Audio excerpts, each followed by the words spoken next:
Okay, well, welcome everybody. We're happy you could join us today. Our guest that we're delighted to welcome is Reverend Malcolm Sinclair, who is going to tell us about Robbie Burns, the famous Scottish poet whose birthday is coming up and will be celebrated probably in several spots in the city. So Malcolm, please take it away. Well, thank you. First of all, I want to say how happy I am that Manor Road and John Joseph and your committee have invited me and my colleague David McCain to do this with you today. Burns' birthday is next week, and although COVID is cutting us short, we're going to make the most of it with you. I need to tell you that David McCain, who you see there, give us a wave there, Davey, my boy, and I were part of the singing ministers. And in 1975, when David was the minister at Hope United Church and I was in Victoria Village Church in North York, David decided to have a Burns supper for his Scottish folk. And we did that show. And then a couple of years later, we did our churches back to back. And then from then on, when people said, would you do this at our place? We always said yes. And there was no charge for it. We said, if you want to raise some funds, just make sure 10% of it goes to the Mission and Service Fund of the United Church. So we did about 30 to 40 shows a year, and this is our 47th year of the singing minister. So we're down to just a few things at the bottom of the barrel, but they're the best. Our friend John Comrie, who was our accompanist for most of those years, died a few years ago. But we honor and remember John today. He could really feel his way through the piano, knew the material inside out and backwards, and was always ready to go. We'd phone him up and say, John, here it is February, we have a show scheduled in June, what do you think? And he'd say, let me check my book. And he'd open his book, which was totally blank, and take his pencil and he'd say, I think we can fit you in. And so off we would go. And when we thought we'd had enough of the show, he in his 80s would say, are you crazy? We've got a show to do. And we'd all jump in the car and do it. Anyway, that's a brief story of the singing ministers. And I'm very glad David McCain, my great colleague and friend of nearly 60 years, is with me today. And with you, I want to tell you a little bit about just about a Burns supper, because that's what we've done most of the time. You have probably attended them. They have the haggis, they have the piper and all that stuff. And they always start with a joke or two to get you going. The host would get up and say, Burns suppers begin optimistically and end misty optically. And everyone would smile and wipe a tear from their eyes. And then the person would get up and tell you a bit about the Scottish character. Scots can create trouble in an empty house, they'd say. And Scots will lie, cheat, and steal, but will never give up their integrity. Scots love cooking with wine. They even put some in the food now and then. And on it would go about the Scottish character. And then you'd get a joke or two. And they'd always be between spouses in the household jokes.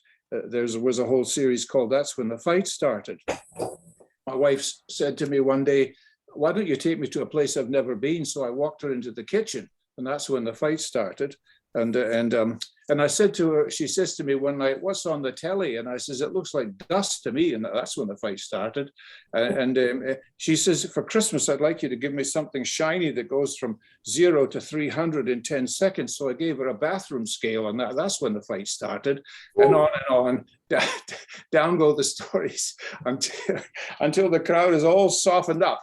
And then you get into the haggis and the dinner and all the rest of it. And then there are the toasts of the evening to the Twa Lands and toast to the Queen and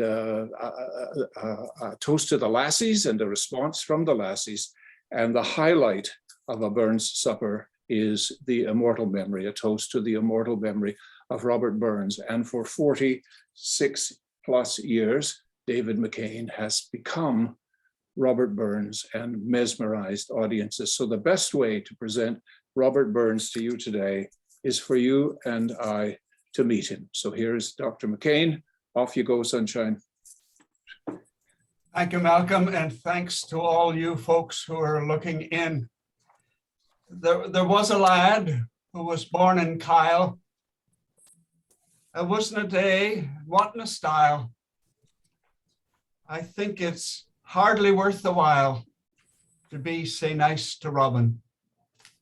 My father was a farmer on the Carrick border, and carefully he bred me in decency and in order. My ancient but ignoble blood has coursed through scoundrels since the flood. I have lived the life of my imagination among devils, ghosties, witches, warlocks, spunkies, kelpies, wraiths, and apparitions. In my 16th year, I first committed the sin of rhyme. Oh, once I've the money bonny loved a bonny lass, aye, and I love her still. And whilst her virtue warms my breast, I'll love my handsome Nell. She dresses so clean and neat, both decent and genteel. And then there's something in her gait that makes any dress look weel. The words were silly, but they were mine. And I was just 16, feeling all the feelings that a boy feels at that age, all the tenderness in him, all the frustrated passion in his blood, all the hopelessness of trying to put into words that miserable joy. Feelings that I have even now, as I remember Nellie Kirkpatrick in the harvest field, and the dizziness of being in love. I don't know why my heart beat so when I held her little hand to pluck out a nettle sting, or why I liked to linger with her on the way home. But thus it was, I was unwittingly initiated into that certain delicious passion I hold to be our dearest treasure here below. Her face is fair, her heart is true, as spotless as she's bonny o. The opening gown wet with dew, nay, purer is than nanny o. I never thought to turn poet until I fell heartily in love. And then rhyme and song were, in a manner, the spontaneous language of the heart. My first true love was Miss Jean Armour. I first met Jean Armour at a penny fee wedding where my wee dog Louis jumped between us in the set, and Jean was much put out. And I could only say, I wish you could find a lassie that would love me as well as my wee dog. She blushed and said nothing. But from that moment on, from being in love with all women, I was in love with one. She was in love with me. Oh, my love is like a red, red rose that's newly sprung in June. Oh, my love is like a melody that's sweetly played in tune. So fair art thou, my bonny love, say deep in love am I, and I will love thee still, my dear, till all the seas gang dry. Being in love, we wanted to be married. But old Armour, her father and master mason in every sense of the word, said that he knew his own daughter better than God, packed her off to Paisley to be married to a weaver. Jean, my darling Jean, married to a weaver in Paisley.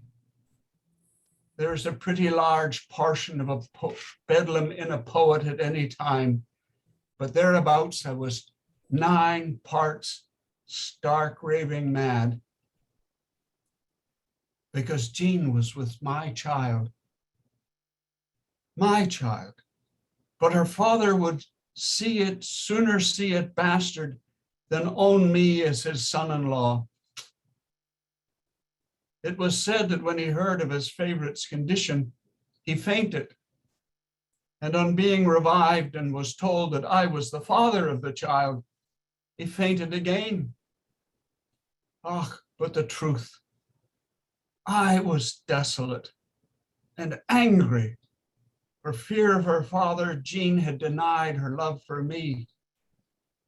I tried everything I could to forget her, but I couldn't. She was in every part of me. There's not a bonny flower that springs on mountain shaw or green. There's not a bonny bird that sings, but minds me, oh my Jean. Deprived of her love, I buried myself in my verse. Ah, wee crimson-tipped flower, thou hast met me evil in an evil hour, for I maun crush among the stour thy slender stem. To spare thee now is past my power, my bonny gem. And Mousy, thou art no thy lane, in proving forsick may be vain.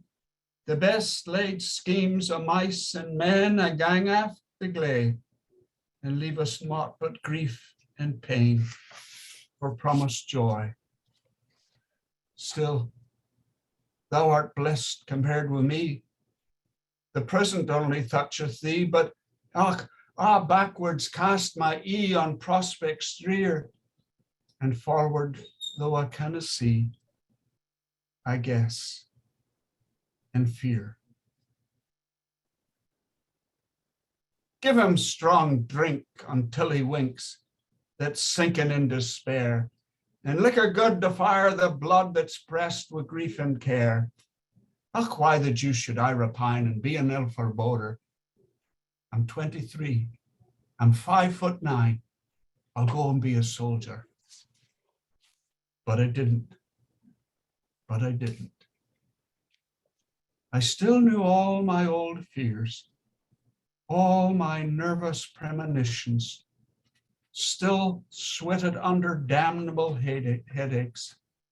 My only recourse was to scribble verses into my commonplace book, making new verses out of old rhymes, new songs out of old tunes, songs such as Flow Gently, Sweet Afton.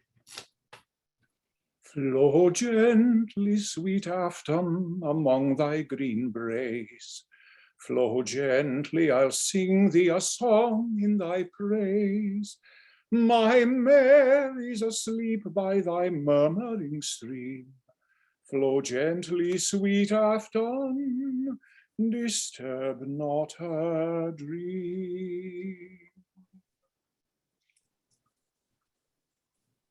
In 1786, I published my first book of poems. There were 618 copies printed and 612 sold in the first week. I was suddenly proclaimed the Ayrshire Bard. At 27 years of age, I had been successful for the first time in my life. I only wish my good father had been alive to see it.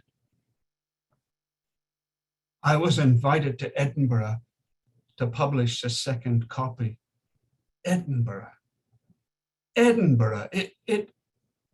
Edinburgh was as foreign as Jamaica, but I went.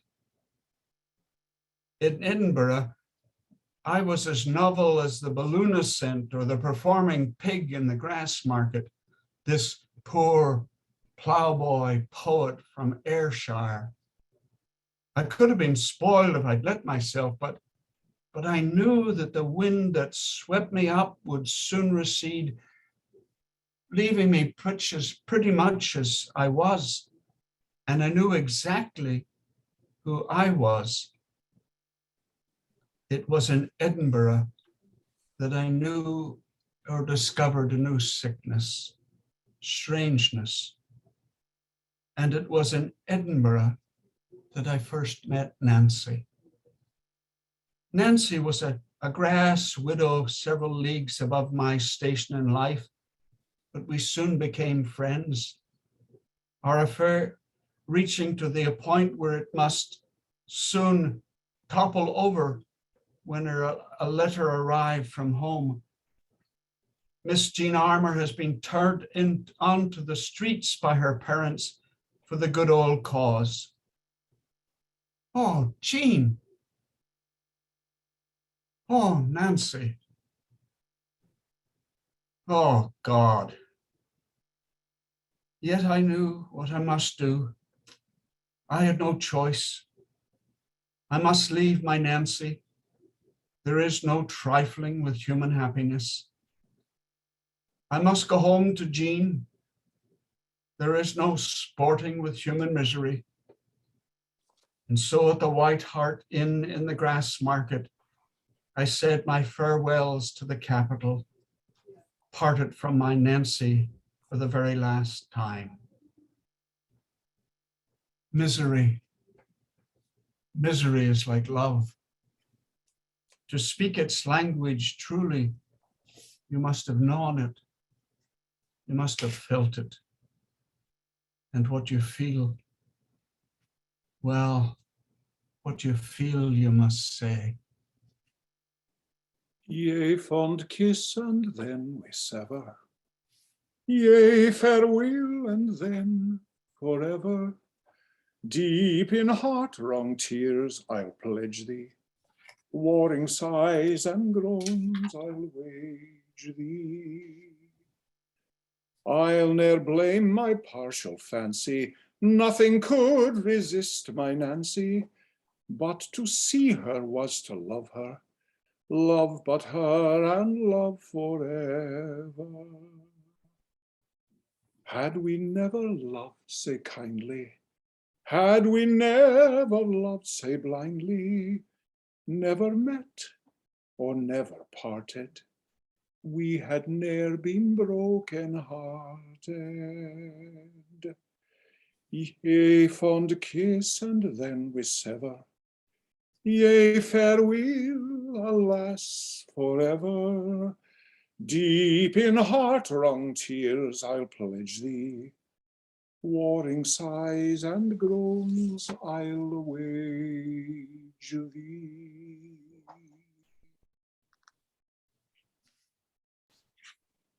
The Bastille has fallen. The Bastille, the most horrible prison in all of Europe, has fallen, and all of Europe rings with revolution, liberty, equality, fraternity, and an end to the degradation of the poor. Oh, the times are dangerous. There is a trembling in the earth. There is an excitement in the air. But a man's place in this world is still measured in pounds, shillings, and pence, and not by the ideas in his head, which kept me a very poor man indeed. My political sentiments lay not with kings and queens, but with our American colonists, with their brothers and sisters in France, with anyone who was seeking freedom, who will not sing God Save the King, shall hang as high a steeple. But while we sing God Save the King, let's no forget the people. Banishment. Banishment to Australia is threatened to anyone who reads or writes for themselves. But these are England's laws, not Scotland's. Here's freedom to them that would read, and freedom to them that would write. There's none ever feared that the truth should be heard, but they whom the truth would indict.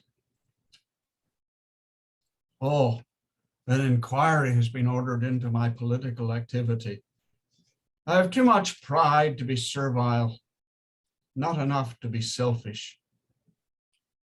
The mob may be the bulk of the nation, the titled throng its ornament, but it is we, you and me, who are high enough to think and low enough to avoid corruption. We are the strength of a nation. Is there for honest poverty that hangs his head and all that? The coward slave, we pass him by, we dare be poor for all that. For all that and all that, our toils obscure and all that. The rank is but the guinea's stamp, the man's the gold for all that. Then let us pray that come it may, as come it will for all that, that sense and worth o'er all the earth shall bear the gree and all that. For all that and all that, it's coming yet for all that, that man to man the world o'er shall brothers be for all that.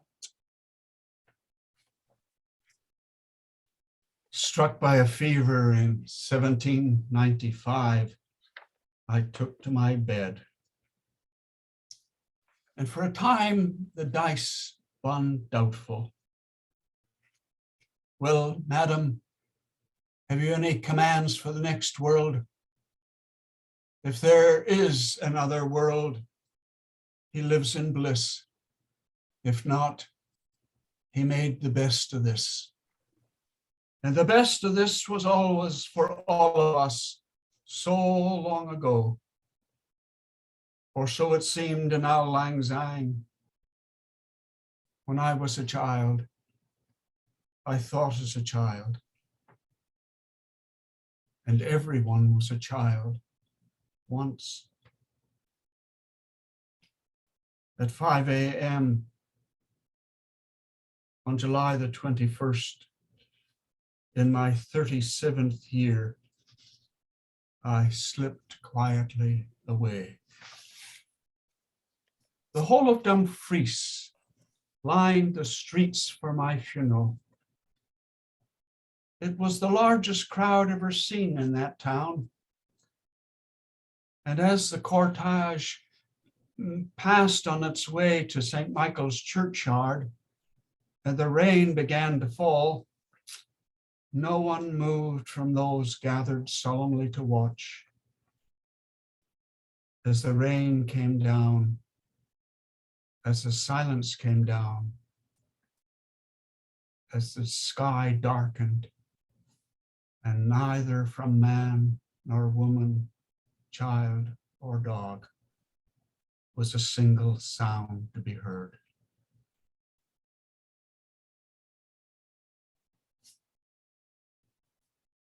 At my burial, the volunteer militia of which I'd been a member fired a salute over the grave, almost killed the Presbyterian minister. Still, an honest man has nothing to fear, even granting he has been the sport of his own instincts. He goes to a God who gave him these, and God knows their force. And whatever God knows, God forgives. Oh, would some power the gift gie us, to see ourselves as others see us. It would frae many a blunder free us, and foolish notion. What airs and dress and gait would leave us, and in devotion. Oh, God knows I'm no the man I should be, nor even yet the thing I could be. But 20 times I rather would be an atheist clean than under gospel cutters hid, just for a screen. Oh, no doubt I shall have much to answer for. Yet my philosophy has been simple enough. Whatever mitigates the woes or increases the happiness of others, that is my criterion of goodness. Whatever injures society as a whole or any person within it. That is my measure of iniquity. And if I could, oh, if I only could, I would wipe all tears from all eyes. Well, my friends, farewell. You know what the good book says.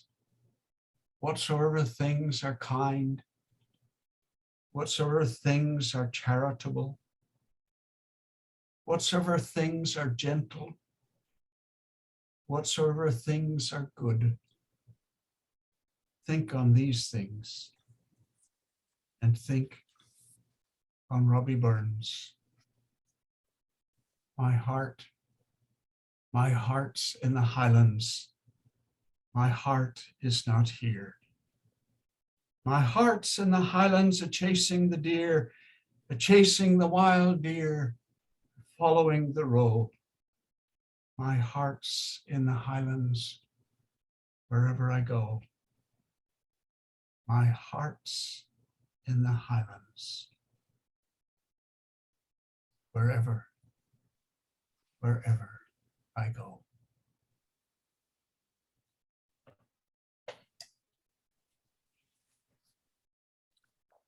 Burns died at a young age. There was much written about him in the next 200 years, some jealous of his talent, others desperate to smear his name, to start rumors about him, many of which contemporary society has heard. A drinker, a womanizer, someone unreliable, but those who met him said there was nothing like his eyes. When he looked at you, he saw right into your soul. And a few years ago, the people of Scotland voted Robert Burns as the greatest Scot who ever lived. Well, before we go to the questions, I've got about 4 minutes. And just as a tail off at the end, thank you, David, for that, by the way. It's a thrill to hear you do it. Part of a Burns supper is the address to the haggis. So we might as well just address the haggis and get it over with.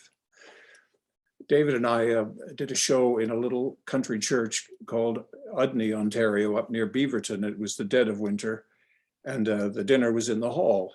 And the local women of the church had decided to make haggis from scratch, which is pretty good. You take the pluck of a sheep and oatmeal and spices, and you put it inside a sheep's stomach, but they didn't have a sheep's stomach. So they put it inside a pair of industrial strength pantyhose. And they paraded it out into the room, and it was a long leg with a foot at the end. And they paraded this leg and foot around the room and set it down in front of David, who was going to address the haggis. And at one point, the addresser says, "His knife, see rustic labor decked, and cut ye up." And he threw the blade down, and it hit the steel work, and the blade went flying up in the air, did 3 circles, and fell on the floor. So they had to go to some local farmer and get a chainsaw to cut the haggis open. That was a memorable evening. I don't think I ate any. Anyway, this is what Address to a Haggis goes like. Burns wrote it just for fun for a Masonic Lodge meeting of which he was a member. Fair for your honest sonsy face, great chieftain of the Pund race. Upon them all ye take your place, pinch, tripe or therm. Well are ye worthy o' grace, as langs my erm. The groaning trencher there ye fill, your hurdies like a distant hill. Your pin would help to mend a mill in time of need, while through your pores the dews distill like amber bead.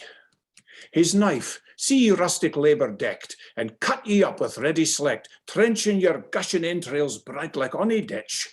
And then, oh, what a glorious sight, warm, reeking, rich.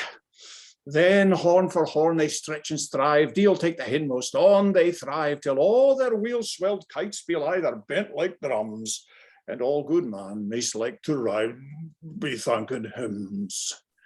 Is there that o'er his French ragout, or olio that would stow a sou, or fricassee would mak or spew with perfect scunner, looks down with sneering scornful view on sic a dinner?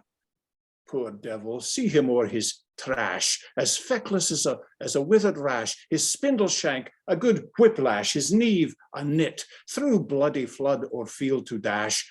How unfit! But mark the rustic, haggis fed, The trembling earth resounds his tread, clapping his wally neve a blade, he'll mak it whistle, and legs and arms and heads well sneed like tops of thistle. Ye powers what make mankind your care, and dish 'em out their bill of fare. Old Scotland wants nae skinking ware that jaups in luggies, but if thou would her grateful prayer, gie her a haggis. And the crowd all yells a haggis in unison, and then soon the haggis neeps and tatties are piped into the room, and the evening begins. Well, 1:30 on the dot, 30 minutes, my dear, you asked for, and there we are. Over to questions. Well, thank you very much. This is wonderful. Very well done.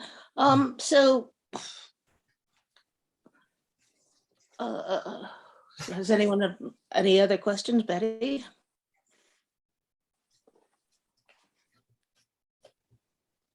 I mean, we see sometimes around the neighborhood, some places will offer a special Burns night dinner. I don't think haggis is ever included, but I know the store near me has tinned haggis. I don't know what that's like. But I'm sure that there's events all over Toronto, or at least there were before COVID.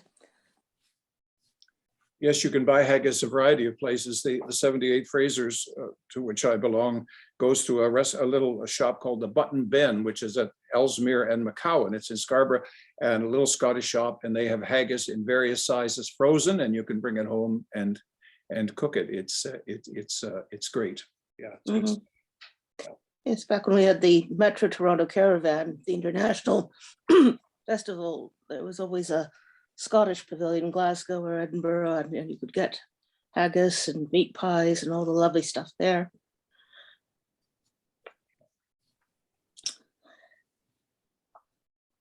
We saw the haggis take a tumble one time at the St. Andrew Society Burns Supper, a very formal affair down at the University Club, and two of the members were carrying a large haggis on the hod on their shoulders, and they turned the corner too fast, and this 20-pound haggis went flying off, and it hit the stairs just like a watermelon would hit a lamppost at about 80 miles an hour.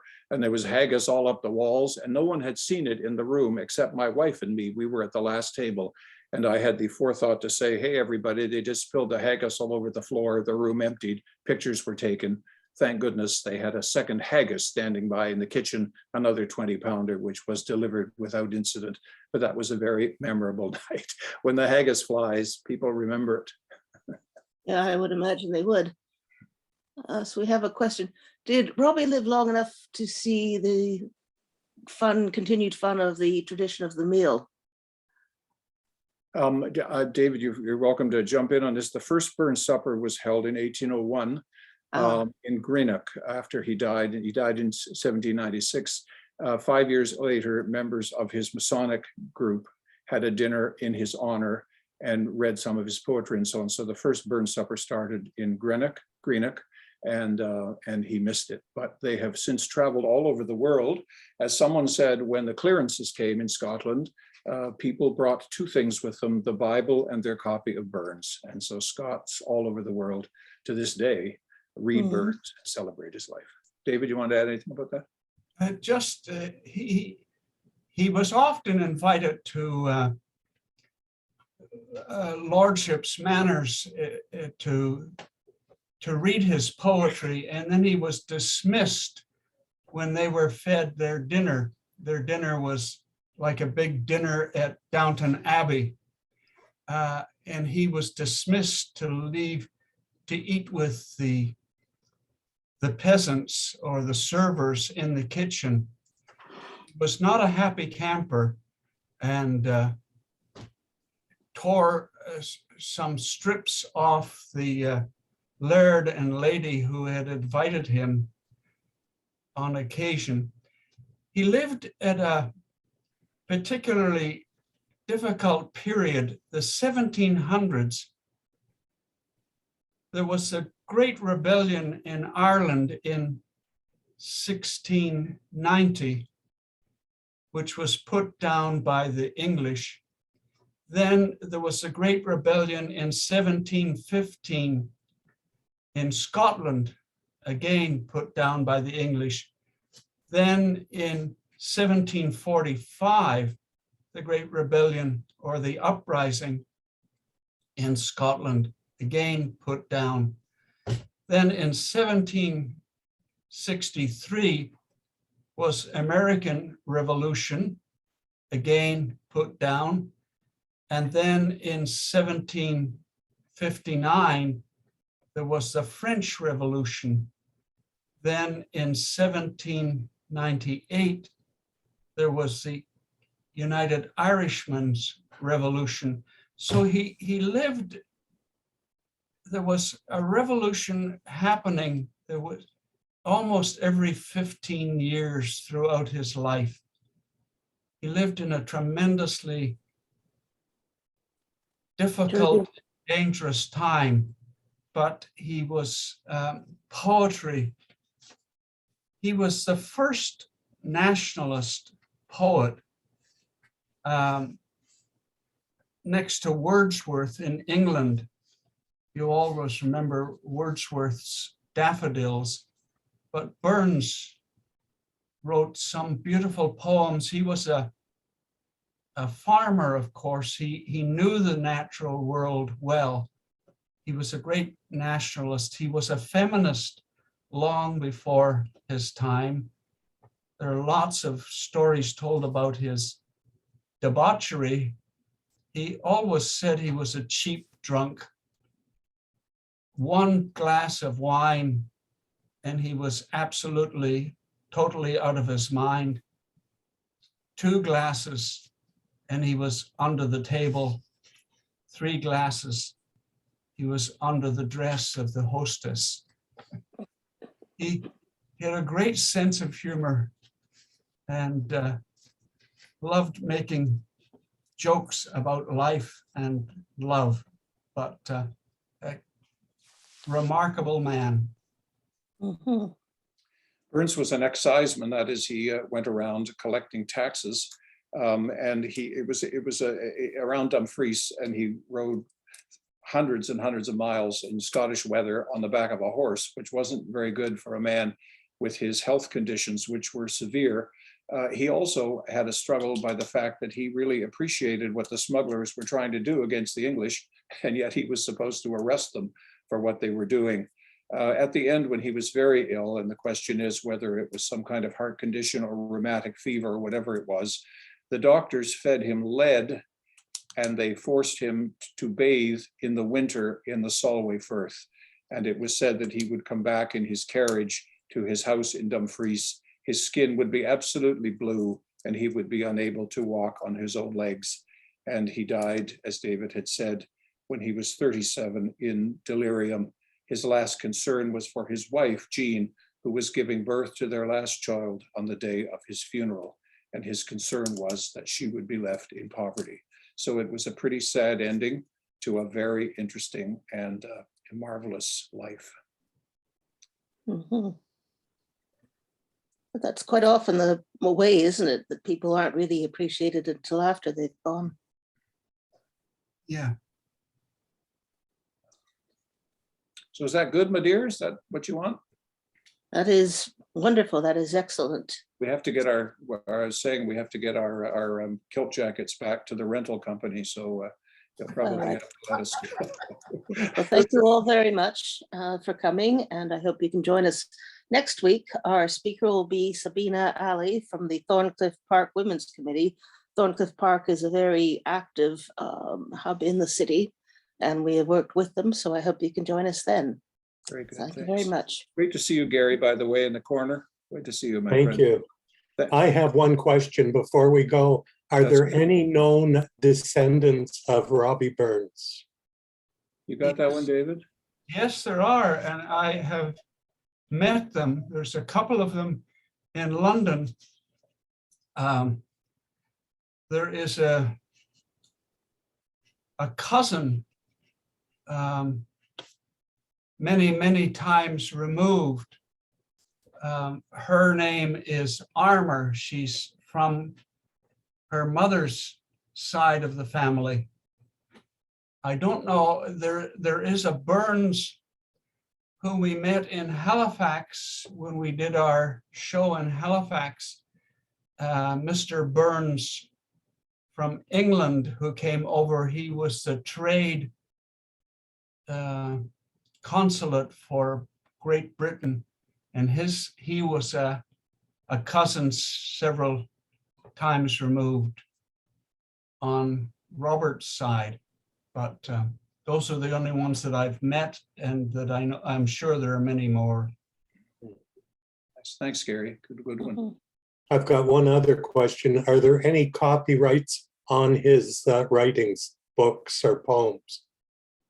Not that I've heard. I think they're in the public I domain. know. A friend of ours has an original copy of the Kilmarnock edition, the first edition of Burns' poetry, of which there were few. And he has it, he's an Edinburgh man, and he has an original Kilmarnock edition. So that's about as close to Robert Burns as you're going to get. Wow. Yeah. Thank you. I'll give you his address if you pay me $100 and you can go in. Thanks, David. Lovely to see you. Lovely to see you, Malcolm. Guys, Thank you Thanks, very team. much. great Yeah. to see you. Bye, everyone. Bye, Susan. Bye, Dave. Thank you so Bye. much. Thank you. Bye. Bye, Bye. Joanne.